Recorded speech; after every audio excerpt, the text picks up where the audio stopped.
Well now, as you've heard, I am a journalist. And I say that today with some pride. I haven't always been proud of my profession. When there were all those cases of hacking, journalists hacking into people's private voicemail, or when Princess Diana was hunted to her death by paparazzi, I didn't admit to being a journalist too often. But with what is happening in the world today, we depend on those fearless, committed reporters who are risking their own lives to tell us what they perceive to be the truth. Is it the truth, or is it fake news? Because right now it's not just a physical war, a tragic war leading to death, leading to torture, leading to invasion. You can tell which side I'm on, can't you? But it's also an information war. Fake news, you may be wondering who invented the phrase, and you won't be surprised to learn who claims to have invented the phrase. Indeed. President Trump, he was not the president, during his election campaign, he said, "I invented the term and I'm rather proud of it," conveniently ignoring the fact that Hillary Clinton used it 2 months previously. And its first use in print was in 1890 in a newspaper headline. And perhaps one of the most notorious proponents of fake news was newspaper owner Randolph Hearst, who sent one of his artists to Cuba to report on the war and send pictures back. And the artist sent him a message saying, "Please, can I come home? It's all quiet here, there's nothing happening." And Randolph Hearst replied, "You supply the pictures, I'll supply the war." And by telling lies, he managed to inflame the American public so much that he created a pointless Spanish-American war. How can we tell the difference between propaganda, lies, fake news, and accurate, factually based truth? Let's have a look at a picture. What do you actually see there?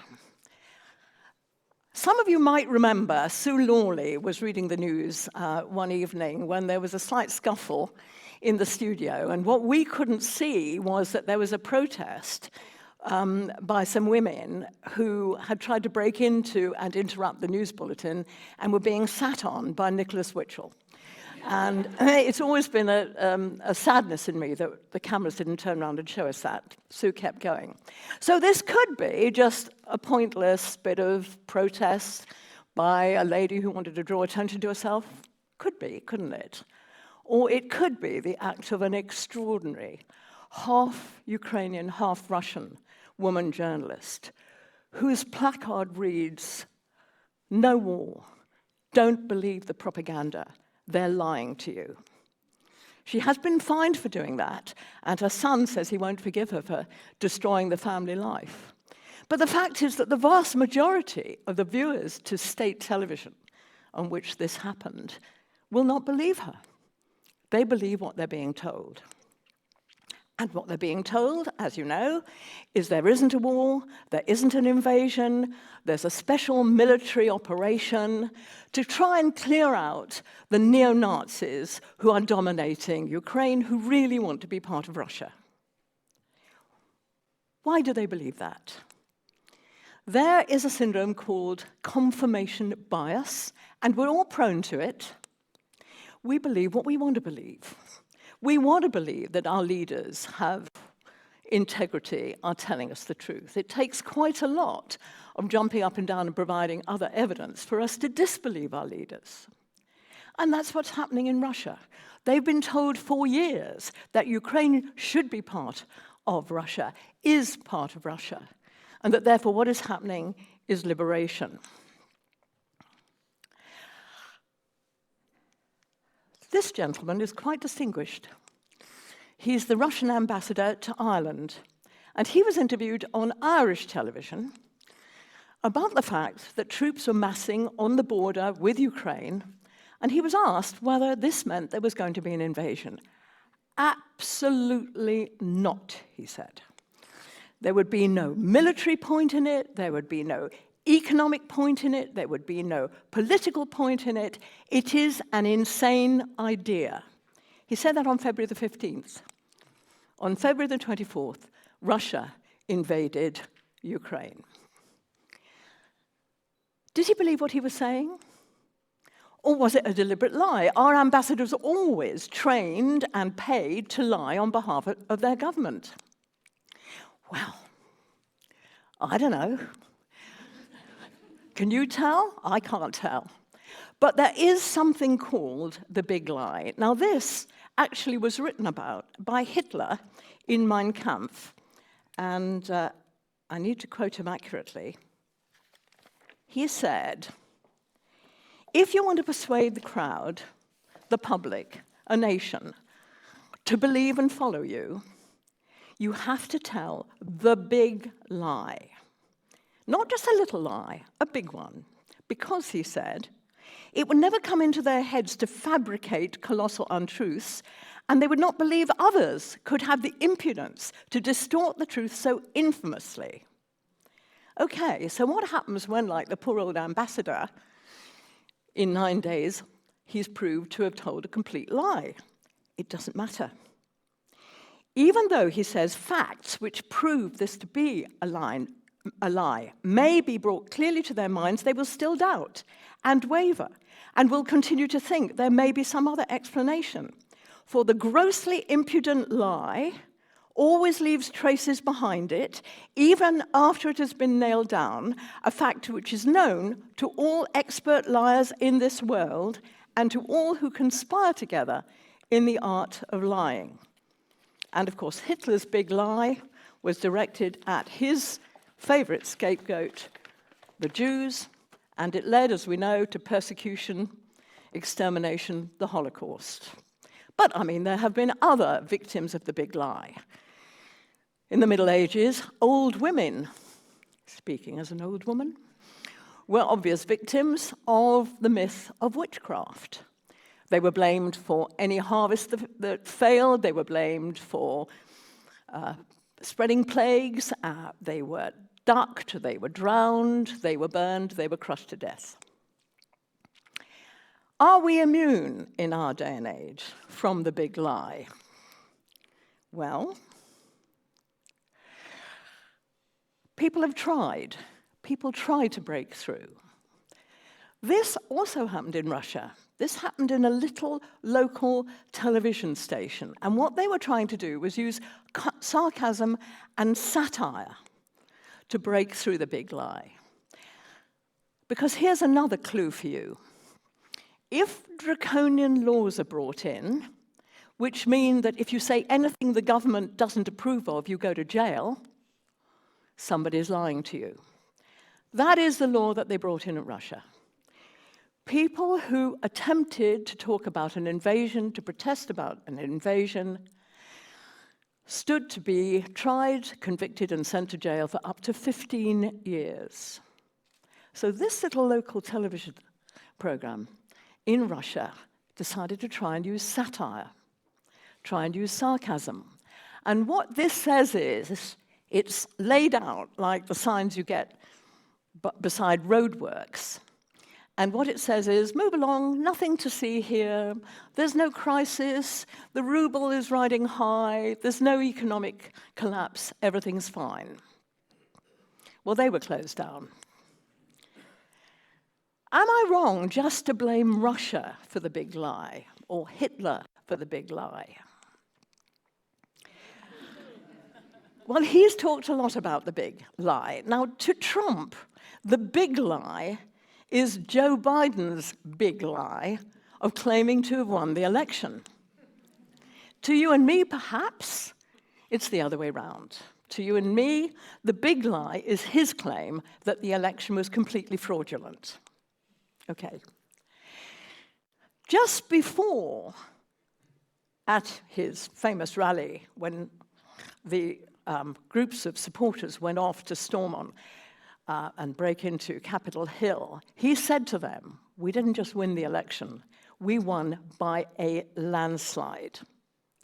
And so, After the election, there was a series of lawsuits, of investigations, people specifically trying to find out whether indeed there had been fraud. And although they discovered a few flaws here and there was absolutely nothing that could lead anyone rationally to believe that Joe Biden did not win the election. Of course he did.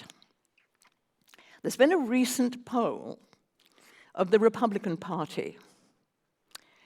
Guess how many believe that Joe Biden definitely won fraudulently? 46%. And another 25% believe that he probably won fraudulently.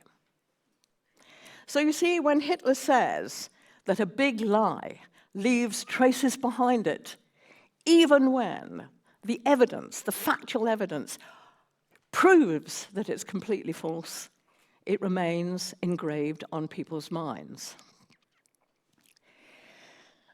Now I'm going to say something which I hope will not offend you.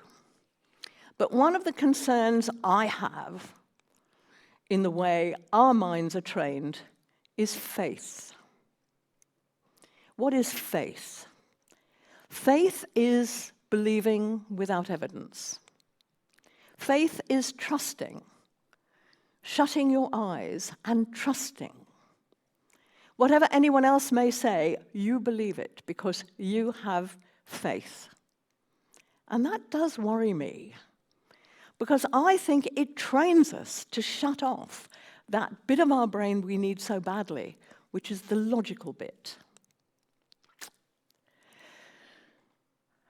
Take COVID, for example.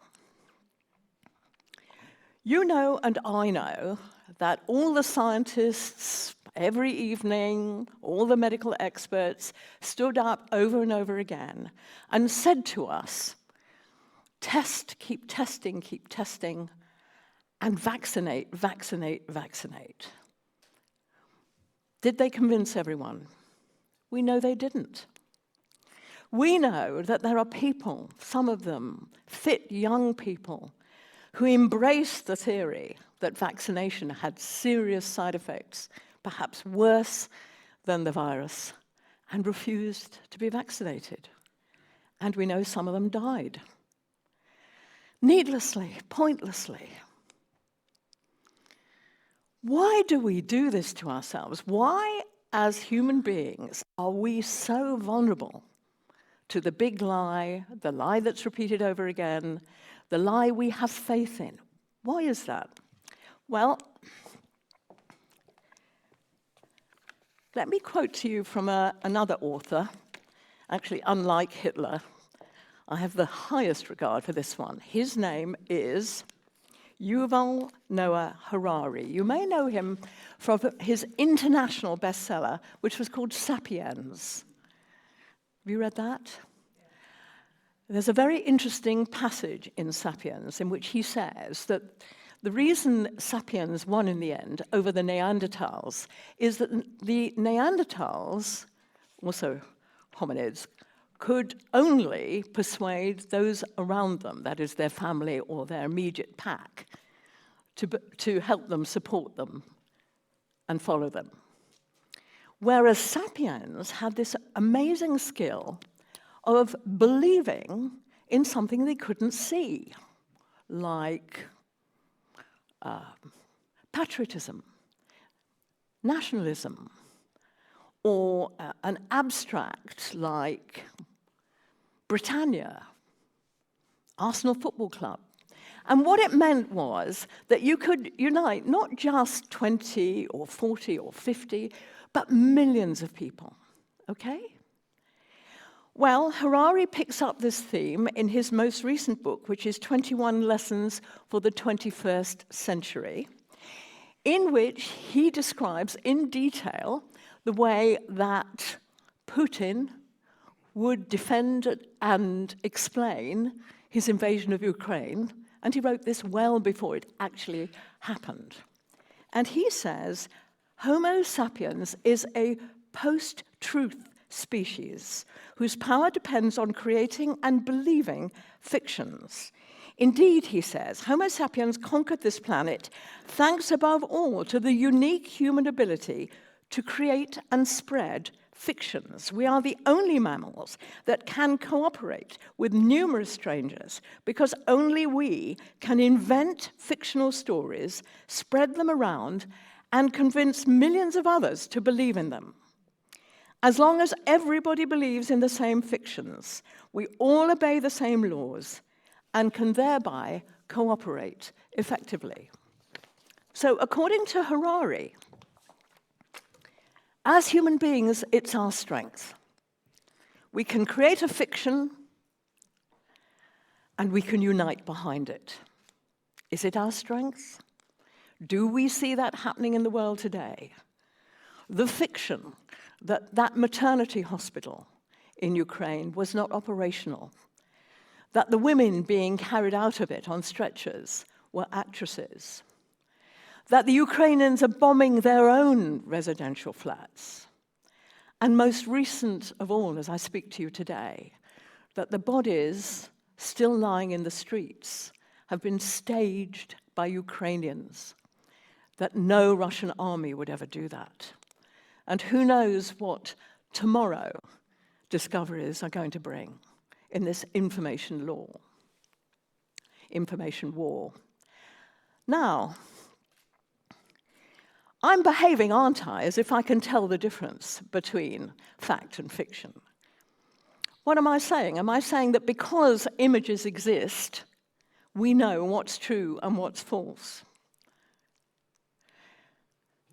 I never looked like that.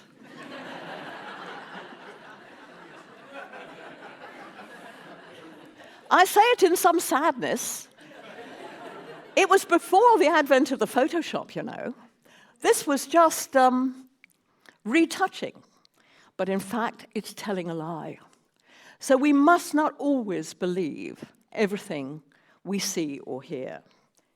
There is one organization I commend to you that we can trust. A small group of staff, an army of volunteers, work for this organization called Bellingcat, which is actually scanning videos from all over the world, checking them out, and making sure that the messages get across. They are the ones that actually identified those two salesmen who laughed about going to Salisbury. Russian salesmen, do you remember them? Just because they wanted to admire the spire? It was Bellingcat that identified them as two Russian colonels, ones who'd actually been awarded medals by Putin. So I do hope, ladies and gentlemen, that by being skeptical, by having as many sources of information as we can have, by resisting draconian law, by making sure that when we trust it doesn't blind us to the facts, by being aware of organizations like Bellingcat and making sure their voices are heard, we might make the ultimate hope that I have, the audacity of hope, you could say, that this gentleman, the Russian ambassador to Ireland, was telling the truth, that there was no political advantage, there was no economic advantage, there was no military advantage. It was an invasion that was an insane idea. Thank you very much.